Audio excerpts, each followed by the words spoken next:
Hello YouTube, this is Morgan Airspeed Prime here with my next Avatar video. In this one I want to go over the Voyage of the Unity Kickstarter now that the campaign is live. So you can see already in less than 24 hours it has more than 4 times eclipsed its original goal. So $50,000 goal, they're at $235,000 and it looks like they're well on their way to $250,000, which is the next stretch goal. 1,343 backers, 29 days still to go. Let's quickly go into the stretch goals immediately, because these are the things we were kind of waiting for from the preview, one of the only things not really covered in the preview. And we have 2 of the stretch goals already. I guess we're going to get this one maybe later on today. So 5 new encounter cards, 5 new location cards. There's another 5 new encounter cards, one down here for 325k, and a new scroll for the sword will be kind of added as an option. Now, straight away, there is a sense that, like, okay, these really only apply to the higher tiers, because you only get the encounter and location cards if you get the legendary or dragon tiers, so people getting the standard or deluxe editions or digital editions aren't really getting anything here. They're trying to get across the idea that the new art that will be on these cards will be in the books as well. And it's just, this is a card with that new art on it. And it's a bit like, really? That's what we're doing here in terms of stretch goals? We're basically unlocking more art for the book? Like, really? It's not already, like, planned to have a lot of new art? There's a bit of weirdness in that overall. Kind of feels like they're just trying to come up with some sort of an excuse for why kind of the all 4 early stretch goals are just unrelated to the lower tiers, basically. But, you know, it is what it is. I assume we're going to get this. They obviously seem confident enough that they're probably going to get this one as well, and will have room to have gold after 325k. So I guess they're expecting probably, if this goes super well, they can hit 1 million probably, and they'll be able to do stretch goals kind of along the way up to that point. I'll be interested to see how far it gets in that regard, because again, the whole idea of this is interesting, because like, this is a kind of niche product. It's not being done through Magpie, it's being done through Biddle and Graham, working with Magpie of course, but it's a Roku era specific add-on to the overall original Avatar Legends role-playing game. Doesn't feature Aang, doesn't feature like Korra from the series, it's the Roku era specifically. And it's a kind of more premium kind of style set. Doesn't even seem to, maybe it's a very specific part of the Roku era as well with the Unity. And the fact that it's already made, you know, nearly $250,000 and looks like it's going to go on to make maybe probably over $500,000 at the very least. That's kind of telling of just how popular Avatar is overall. That even like a more smaller scale thing that's not the most hype thing in the world for Avatar is still making this much money on a Kickstarter campaign is kind of exciting. But yeah, let's get into the reward tiers. So we have to talk about what has changed from the preview when I covered that in my video to what's different now on the final version, because there are some positive changes, but there are 1 or 2 negative changes as well. Digital edition is exactly the same, $29 for you getting all the content basically, plus it will include all digital stretch goals, of which we don't know what they actually are. So I think they said already that the stretch goals after this will include stuff that relates to the cheaper tiers, but right now we don't know what they are. So that's fine. I think that's decent pricing for the digital edition.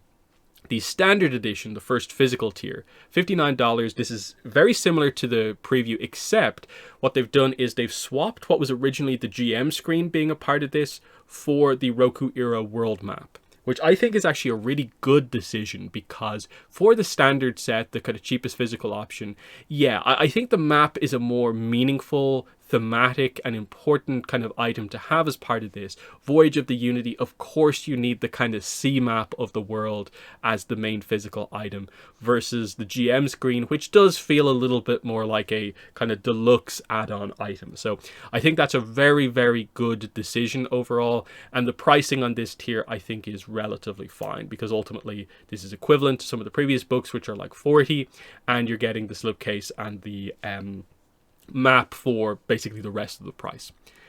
The deluxe tier is where stuff goes wrong, very wrong. I really do not like what they've done with this. $100 for the deluxe tier. The only difference between this and this is that the GM screen gets added on, and the box slightly changes from the original slipcase to this grey one with some extra colours and has foil stamping. But at least right now, where I'm not sure if these are the final designs for them, they still all just look like very plain boxes, the 3 versions of the slipcase. So I think any real attempt to overly justify pricing with regards to, oh, but the box is a different color and has a little bit of foiling, that explains like $20-30 worth of value, is not really great kind of logic. So, okay, $40 between these tiers, and there's some arbitrary value in the box change, and then we have the GM screen.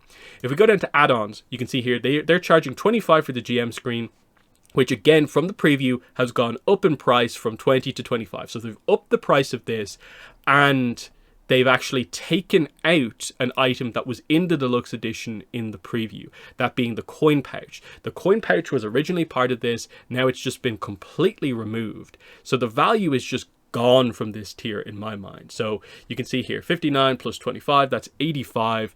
The $15 left over is apparently for the box, which looks very similar to the original box. I'm sorry, that's awful value on a Kickstarter campaign where I think there's always meant to be a sense of value with what you're getting at different tiers for the bundles.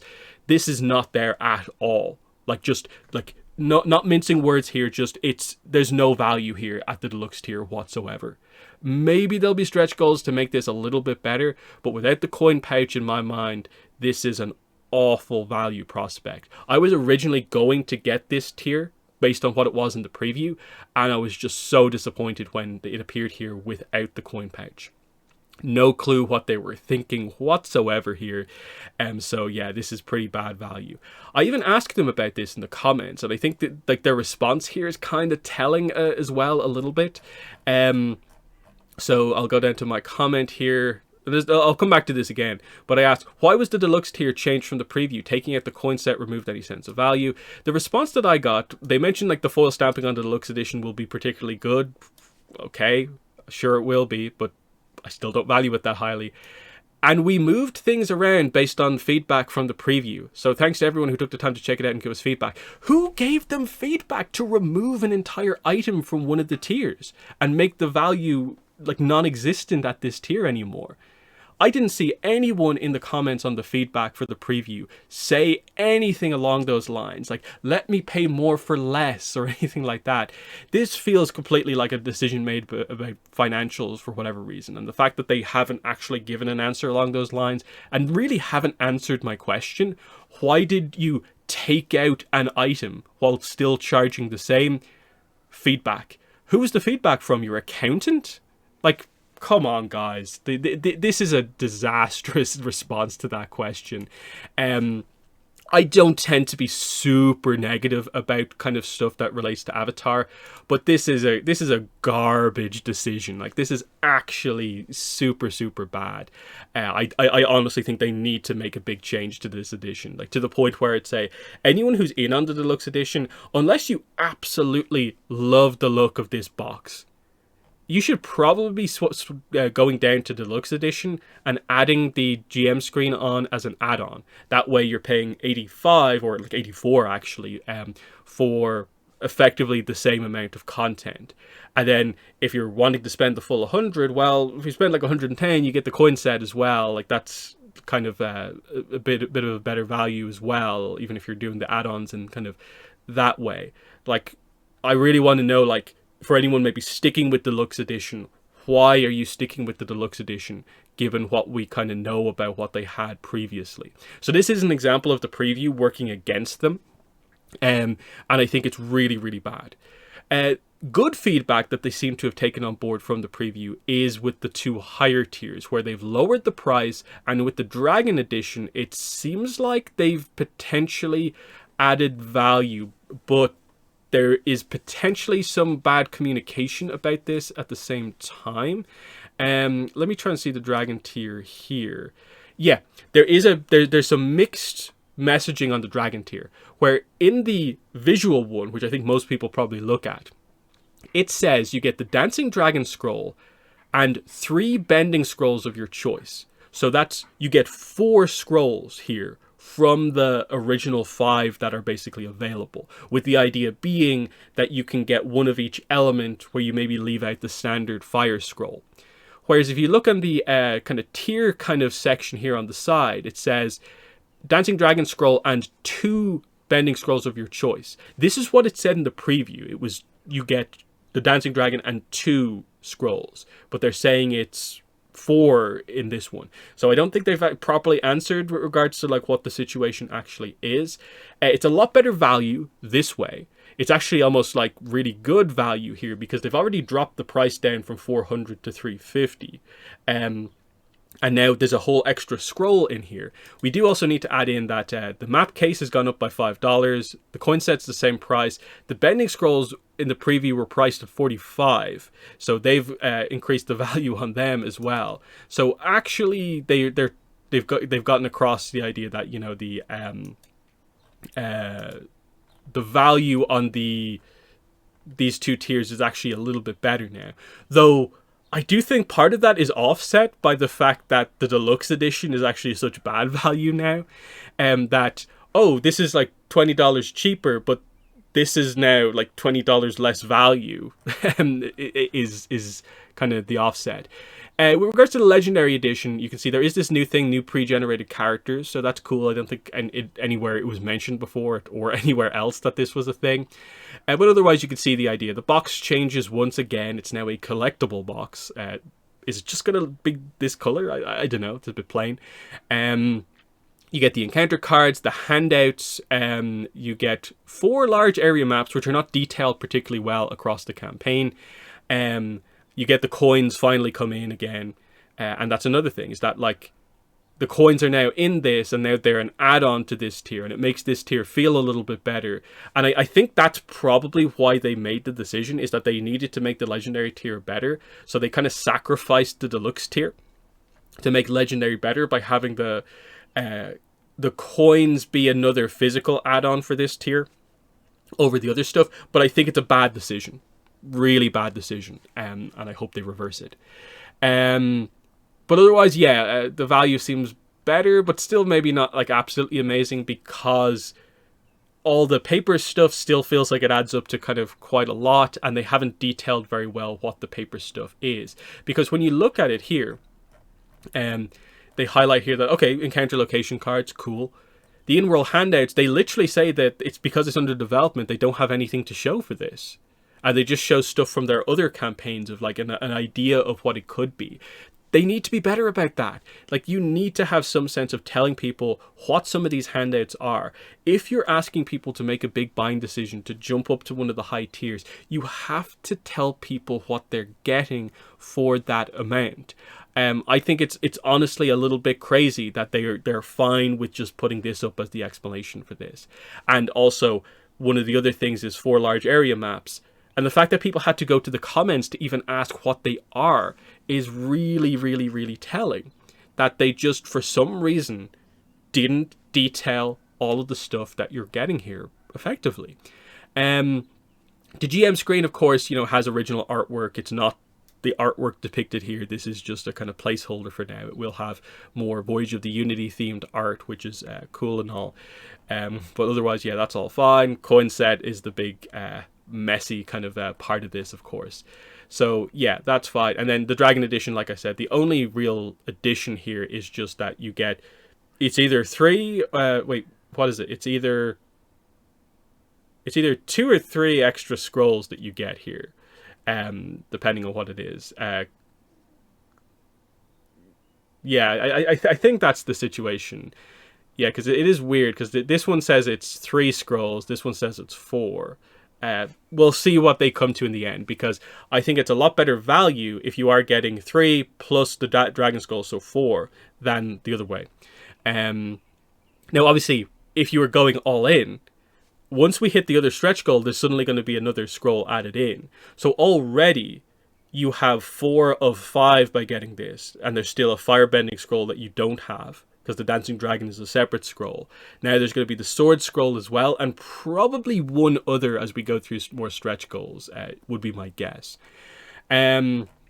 So there's all that stuff. Yeah, we already talked about the stretch goals. Again, I think they do need to, sooner rather than later, add in stretch goals that actually properly relate to the lower tiers. Because it is really frustrating that we're going to get up to like 325k without really anything significant being added to the lower tiers.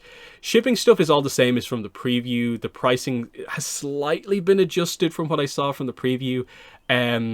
Shipping stuff, it still has the same shipping restrictions, so no Africa, no Latin America, no Middle East, no Kazakhstan, Uzbekistan, Russia, Ukraine, Belarus. So that's that. Otherwise, it's all kind of in line with kind of what we had before.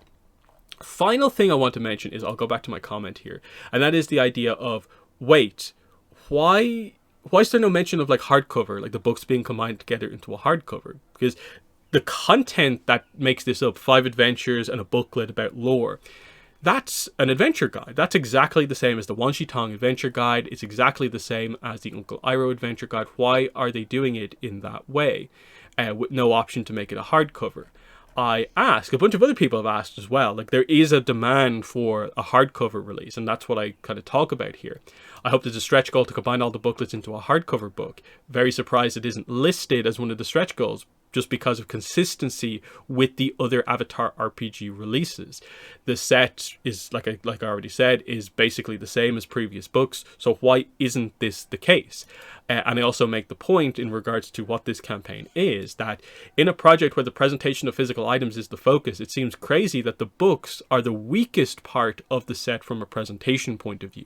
That you're getting all these, especially if you get one of the higher tiers, you're getting all this fancy physical items, these big bending scrolls, potentially multiple of them, these maps, these handouts, and then the ultimate material is just the booklets? Really? Like, that's the one thing you don't do a deluxe treatment on, and you're going to explain away, but must slipcase. It's a bit frustrating in my mind. So yeah, what did they say? So the first part of their answer talks about that. They talk about how the slipcase is basically meant to be the replacement for the fact that it's not a hardcover book, I guess, and this is meant to be their kind of collector's kind of thing overall. We always do booklets because it's easier to play with. We recognize the appeal of a beautiful hardcover book, and then full stop. This was a choice based on running at the table. And I'm like, so is that a full no about hardcover, or is that a maybe we'll consider it, like we didn't fully think this through? Like, it doesn't really acknowledge the question all that much. It kind of explains their decision making so far, but it's like, can you not adjust? Like, it's September next year, like can you not make a change, or at least offer this to people who want it? Because I do think the consistency is a really important thing. This is Beadle and Grimm working with Magpie on this license, and for some reason consistency with previous releases is the last thing on their minds, and they're prioritizing just now with this one thing, the core content. Oh, it's easier to have a little booklet at the table than a hardcover book. And like, the hardcover books for the adventure guides aren't even that big. It's not like it's this big chunky book like the core book. Like the adventure guide stuff is like a little bit on the smaller end of things. Like, I think this is the comparison of like easier to play with versus, it being a nice hardcover book in line with the other books. This is much better. The choice, I think, was pretty obvious, but they made the wrong choice here in my mind. Or at least, again, give people the option. Why have they not considered this? And I asked them here, it's like, so is there a possibility, or is your reasoning just locked in right now? I similarly asked them of like, hey, what was the feedback that you received to make that decision on the deluxe set? Because I was not particularly happy with this answer that I got at all. And I think it's somewhat similar across some of the other questions. Like, there's another one I wanted to talk about here. Yeah, it's this one. Can we have the encounter and location cards as an add-on, please? And this applies to like a lot of the other stuff. So a lot of the stuff that's in the legendary and dragon sets seems to be locked in, forcing you to make a big jump up in price. Can we get that one thing as an add-on so I can have it at one of the smaller tiers plus that? And the answer that they give here, I understand it to a certain degree, but again, because they do offer stuff as add-ons otherwise, the whole logic kind of falls apart because, and you've arbitrarily decided to stop doing add-ons for your higher tiers when you can do them for other stuff, because it's weird when you go through the answer here. Printed materials is the main difference between the two higher tiers versus the two lower tiers. Encounter cards, maps, handouts are the main elements that distinguish those higher tiers. Given how many of those elements are in those editions, we can't really offer them as separate add-ons. And it feels like, why? My immediate response to reading that thing is, why? Is it that you can't, or because you don't want to? They don't really say what the difference is. They are just trying to be like, no, we're trying to keep the higher tiers exclusive to make more money, is basically the answer that they're kind of giving here. Whereas the reality of it is, if you can offer the GM screen separately, if you can offer like stuff like the map and the case separately, why can't you offer the card set separately? Why can't you offer the 4 maps separately? Why can't the group of 15 plus handouts be offered separately? Like, you're saying that like there's how many of those elements that there are. And it's like, what? There's 3 extra add-ons? Like, that's not a good response in terms of like, you are not explaining it well enough to make me kind of side with you on this, to be like, oh yeah, that's a good reason for that. Yeah. That's fine. This is where they say that there are more stretch goals that address the standard and deluxe editions and the digital stuff as well. This is also where this is where they confirm that the stretch goals that are there already do add art to the books in all tiers. But why wasn't that present elsewhere? Like, why do we have to ask these questions just to get what feels like basic information about this kind of project?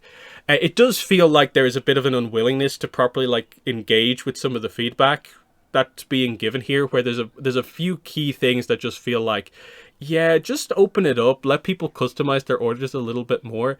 You know, it feels like if there's a few decisions here that are being made a little bit too much on the basis of like, you know, how could we get the most money out of people? And like I said, my questions I don't really feel were answered properly. Like, this is such a non-answer to the stuff about the difference between the deluxe edition at the preview and then the hardcover stuff. It's like, you know, they don't want to full on just be like, yeah, we're not doing that. But it also doesn't answer my question necessarily. So it's frustrating, I think. It's not been like absolutely ideal. I think the core content of Voyage of the Unity is interesting, and as you can see here, I have backed. But as you'll see, I've backed at the standard tier.